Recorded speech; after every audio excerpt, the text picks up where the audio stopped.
Okay, welcome. So, today we are going to cover chapter 6 from the book Trading in the Zones by Sir Mark Douglas. It is in the continuation of our series that is already we are in the middle of the series and we have already covered the 5 chapter in case if you have missed it. So, just go through it and yes, I'll give you a brief summary if someone is watching these videos for the first time. So here we talk about trading psychology, and it is going to help you in trading environment and in general life as well. So that's our core idea in covering this particular book, which is very famous and by Sir Mark Douglas, who holds a very good experience in the financial market. Okay, so in chapter 6 we are going to talk about the market's perspective. So yeah, let's begin without any further ado. Okay, so for the most part, a typical trader's perception of the risk is in any given trading situation is a function of the outcome of his most recent 2 or 3 trades, depending on the individual. The best trader, on the other hand, are not impacted either negatively or too positively by the outcomes of their last or even their last several trades. Okay, so that's the key difference between the traders, like the pro trader and the normal trader. Normal trader, as in novice trader, who are going to become pro if they will find the right ways. Okay, so maybe you are currently finding yourself in this situation where you are in the verge of becoming a pro trader or on in the correct direction of becoming a pro trader. All right, so here is what the key difference between the two. The pro traders, they'll not affect much by their recent trades, be it winning, be it losing trades, but the typical traders, they will get affected by it. So that means if they're getting 2 3 trades in, or like last 2 3 trades were profitable for them, so they'll feel like euphoria and they will feel like, okay, this is my winning streak, this is my day and stuff. And similarly, if their last trade or last 2 3 trades were negative, so it will affect their psychology as well, right? In negative sense. So they will not, in either of the cases, they'll not be able to see the, what I can say, the market in an objective manner, which is the need of the hour when you're trading. All right. So their perception of the risk of any given trading situation is not affected by this personal psychological variable. There is a huge psychological gap here that might lead you to believe that the best traders have inherent design qualities in their minds that account for this gap. But I can assure you this is not the case. Every trader I have worked with over the last 18 years. So as I said, no, Sir Mark Douglas holds a great experience in the market. So every trader I have worked with over the last 18 years has had to learn how to train them this his mind to stay properly focused in the now moment opportunity flow. This is a universal problem and has to do both with the way our minds are wired and our common social upbringing, meaning this particular trading problem is not person specific. There are other factors relating to self-esteem that may also act as obstacle to your consistent success, but what we are going to discuss now is the most important and fundamental building block to your success as a trader, the uncertainty principle. All right, if there is such a thing as a secret to the nature of trading, this is it. At the very core of one's ability, one, to trade without fear or overconfidence, perceive what the market is offering from its perspective. Third, stay completely focused in the now moment opportunity. And four, spontaneously enter the zone. Okay, so these are the core thing as a secret to the nature of trading. All right, so let me just quickly take a note of it. Hmm.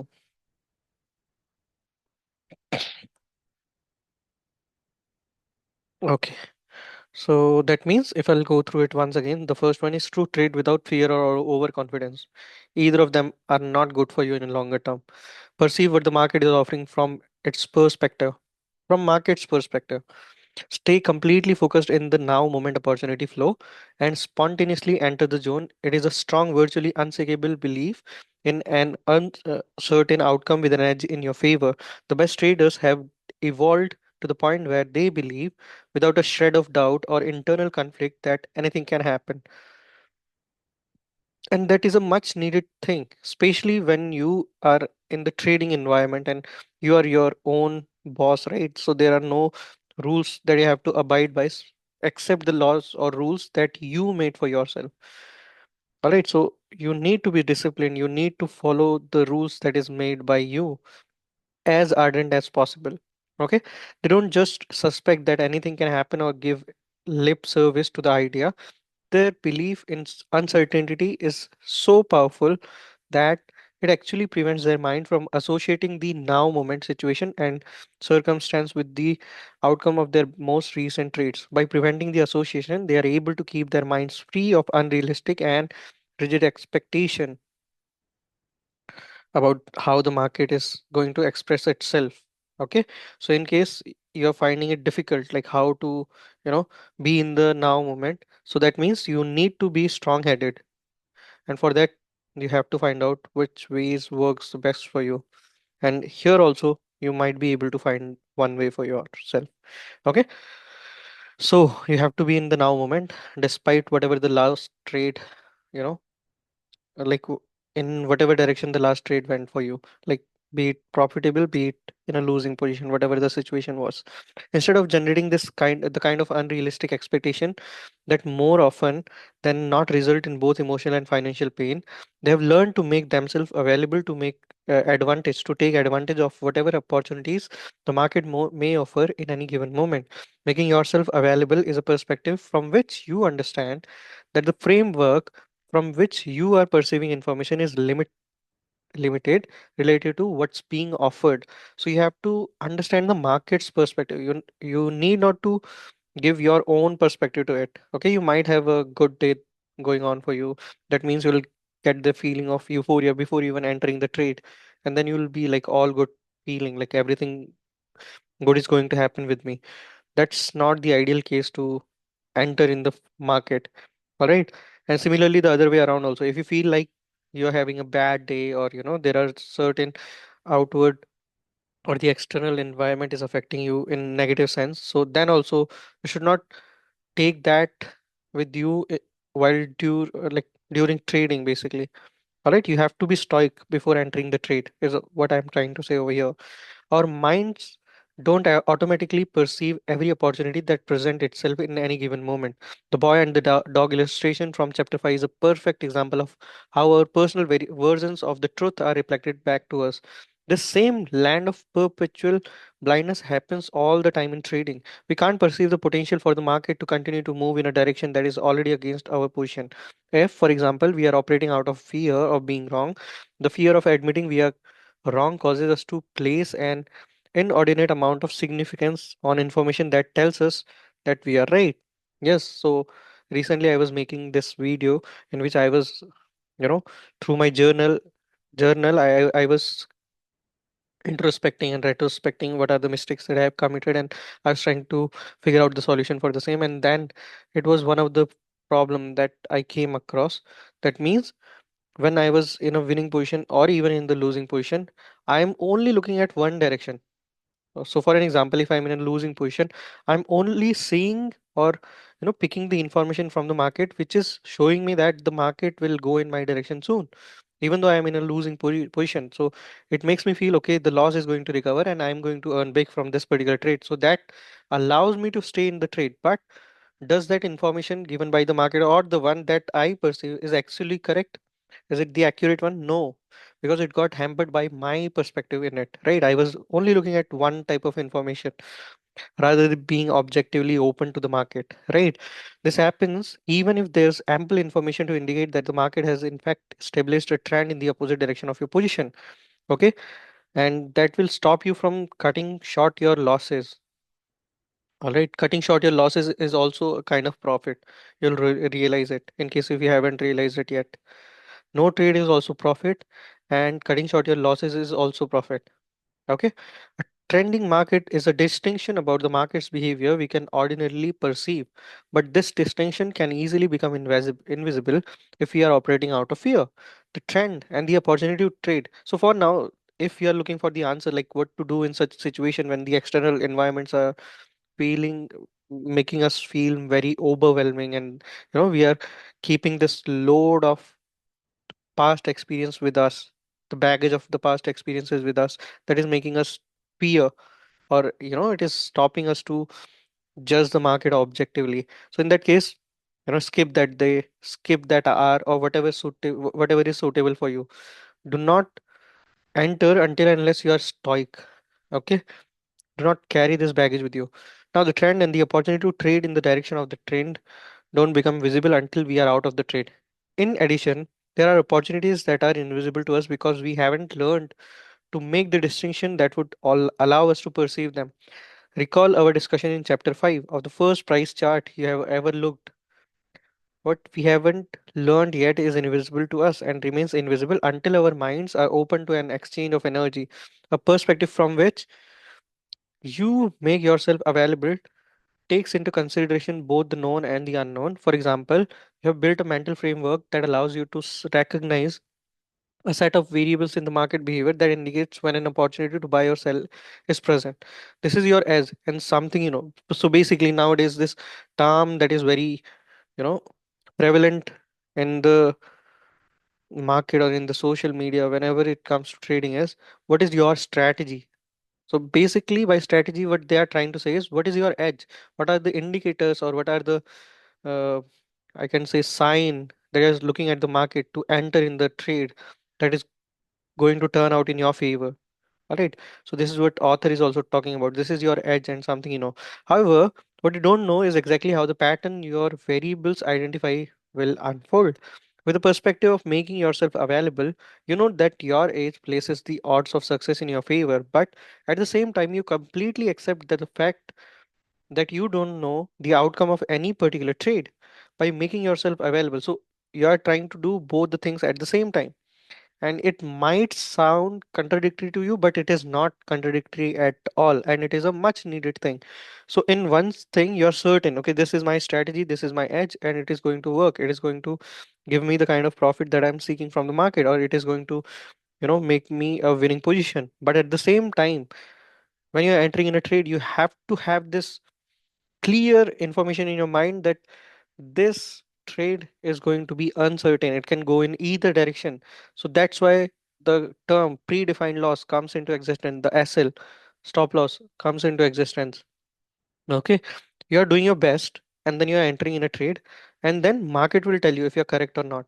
In either cases, you have to be happily accepting the outcome of it without taking it personally. Okay, if you're in winning position, don't feel like you're superior to everyone else who are in losing position. No, that's not the case. Similarly, if you're in a losing position, don't go in self pity and self guilt kind of situation. Okay, I don't know what is going on in the market, and no, that's not how it works. You have to be stoic. Okay, it is single trade. All right, you gave your level best and it goes in either direction. If it is going in opposite direction, cut short your losses or get out of the market as soon as you feel like, okay, now my logic just completely fades away from this particular point. All right.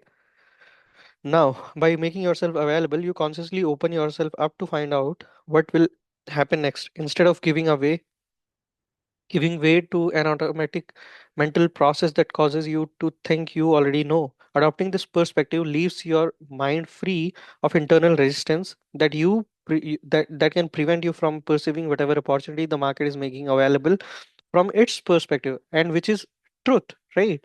If I'll go through it once again, this is very important. Okay, instead of giving way to an automatic mental process that causes you to think you already know, adopting this perspective leaves your mind free of internal resistance that you can prevent you from perceiving whatever opportunity the market is making available from its perspective. Okay, now I'll have to write it down. Okay,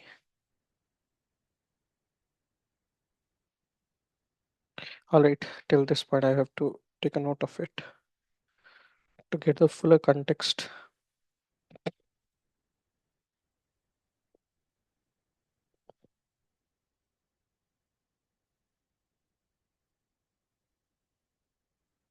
All right, I'll have to add another slide.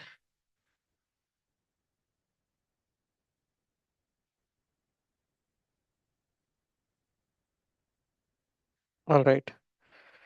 Your mind is open for an exchange of energy. Not only can you learn something about the market that you previously didn't know, but you also set up the mental condition most conducive to entering the zone. The essence of what it means to be in the zone is that your mind and the market are in sync.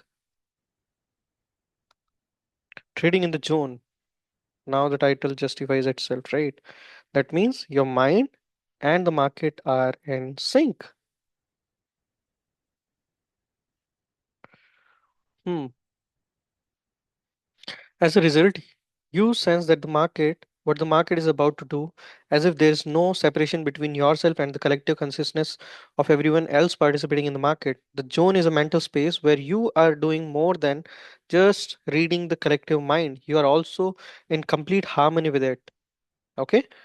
All right. You are accepting whatever the outcomes are, be it in your favor, be it in your not in your favor, it is against you. In either cases, you are accepting it. All right. Now, if this sounds a bit strange to you, ask yourself how it is that a flock of birds or a school of fish can change direction simultaneously. There must be a way in which they are linked to one another.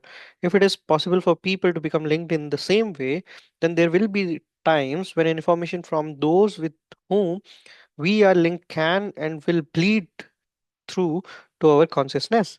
Traders who have experienced being tapped into the collective consciousness of the market can anticipate a change in direction just as a bird in the middle of a flock or a fish in the middle of a school will turn as a precise at the precise moment that all of the others turn. However, setting up the kind of mental condition most conducive to experiencing the seemingly magical synchronicity between you and the market is no easy task. There are two mental hurdles to overcome. The first is to focus on of this chapter, learning how to keep your mind focused in the now moment opportunity in order to experience synchronicity. All right. So that means you're going on with the flow of the market rather than trying to make your own flow, which is not in sync with the market itself in the first place. Right. So you're not supposed to do it. You can, but it is not going to be profitable to you in a longer term. If you want to be profitable, all you have to do is be in sync with the market. Your mind has to be open to the market's truth from its perspective. The second hurdle has to do with the division of labor between the two halves of your brains. The left side of your brain specializes in rational thought based on what we already know. The right side specializes in creative thought. It is capable of tapping into an inspiration, an intuition, a hunch, or a sense of knowing that usually can't be explained at a rational level. It can't be explained because if the information is really creative in nature, then it is something that we wouldn't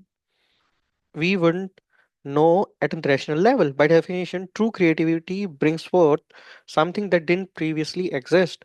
There's an inherent conflict between these two modes of thought that the rational logical part will almost always win unless we take specific steps to train our minds to accept and trust creative information. Without that training, we will usually find it very difficult to act on our hunches, intuitive impulses, inspiration, or sense of knowing. Acting appropriately on anything requires belief and clarity of intent, which keeps our minds and senses focused on the purpose at hand. Acting appropriately on anything requires belief and clarity of intent, which keeps our minds and senses focused on the purpose at the hand. That means you are in the moment.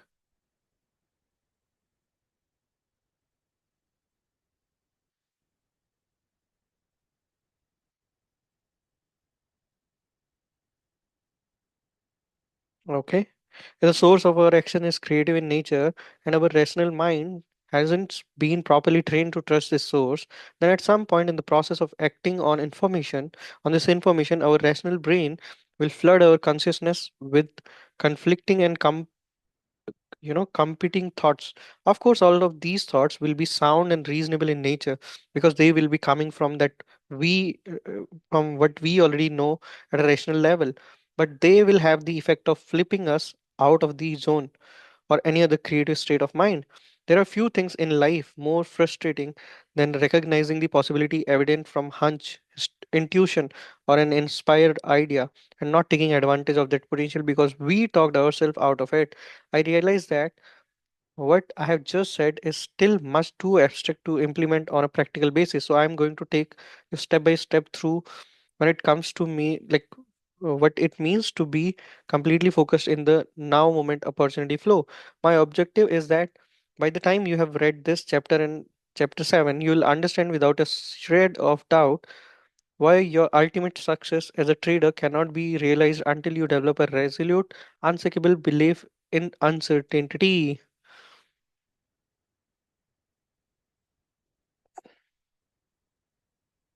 All right. So market is uncertain. It can go in either direction. You have to have a note of it in your mind, and anywhere you can do it. Like it should be the part of your belief system. Then only you'll be able to act rationally. You'll be able to, you know, observe the market objectively. The first step on the road toward getting your mind and the market in sync is to understand and completely accept the psychological realities of trading. This step is where most of the frustration, disappointments, and mysteriousness associated with trading begin. Very few people who decide to trade ever take the time or expend the effort to think about what it means to be a trader. Most people who go into trading think that being a trader is synonymous with being a good market analyst. As I've mentioned, this couldn't be further from the truth. Good market analysts or analysis can certainly attribute to and play a supporting role in one's success, but it doesn't deserve the attention and importance most traders mistakenly attach to. Beneath the market behavior pattern that are so easy to become fixated on or are some very unique psychological characteristics. It's the nature of these psychological characteristics that determines how one needs to be in order to operate effectively in the market environment. Operating effectively in an environment that has qualities, traits, or characteristics that are different from what we are used to require making some adjustments or changes in the way we normally think about things. Okay, let's understand it better with the help of an example. All right. Now, look at the example. For example, if you were to travel to an exotic place with certain objectives or goal to accomplish, the first thing you would do is familiarize yourself with the local traditions and customs. By doing so, you'd learn about the various ways in which you would have to adapt in order to function successfully in that environment. Traders frequently ignore the fact that they may have to adapt in order to become consistently successful traders. There are two reasons for this. Let's understand the reasons behind it. Okay, there are two reasons for this. The first is that you need absolutely no skill of any kind to put on a winning trade. For most traders, it usually takes years of pain and suffering before they figure out or finally admit to themselves that there's more to being consistent than the ability to pick an occasional winner. Much needed thing. All right.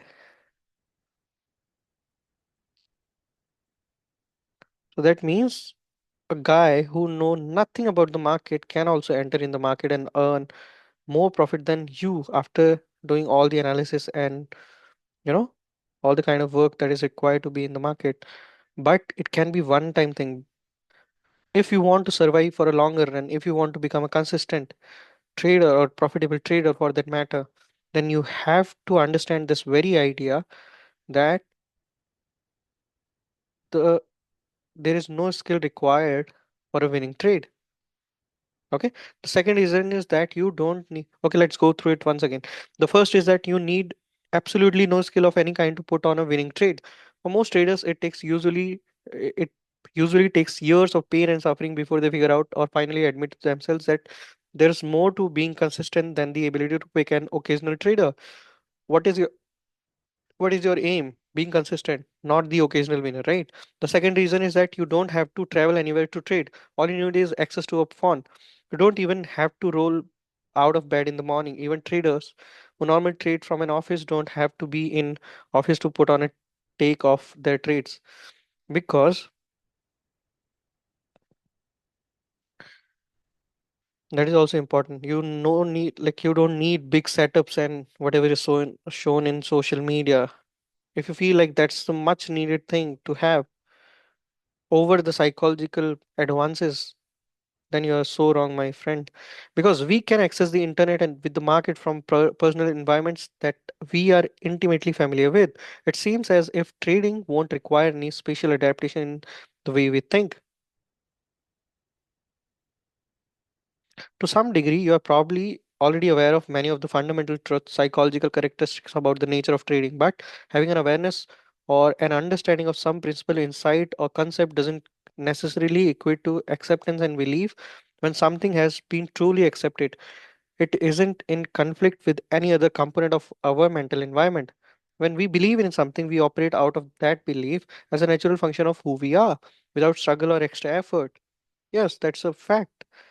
If something becomes part of your mental belief system or the belief system that you have inside yourself or whatever, then it is like a cakewalk for you. Like you don't need to put an extra effort. So our main aim needs to be making these things the part of our mental system, so that when we are doing things, even in the subconscious mind is going to help us to do the right things. All right, to whatever degree there is a conflict with any other component of our mental environment, to the same degree there is a lack of acceptance. It isn't difficult therefore to understand why so few people make it as a trader. They simply don't do the mental work necessary to reconcile the many conflicts that exist between what they have already learned and believe, and now, and how that learning contradicts and acts as a source of resisting to implementing the various principles of successful trading. Getting into taking advantage of the kind of free flowing states of mind that are ideal for trading requires that those conflicts be thoroughly resolved. Okay,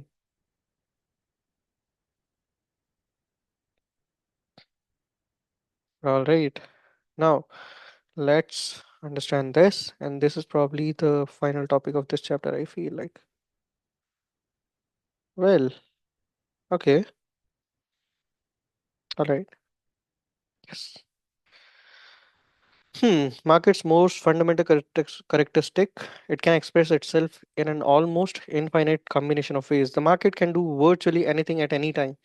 This seems obvious enough, especially for somebody who has experienced a market that has displayed erratic and volatile price swings. The problem is that all of us have the tendency to take these characteristics for granted.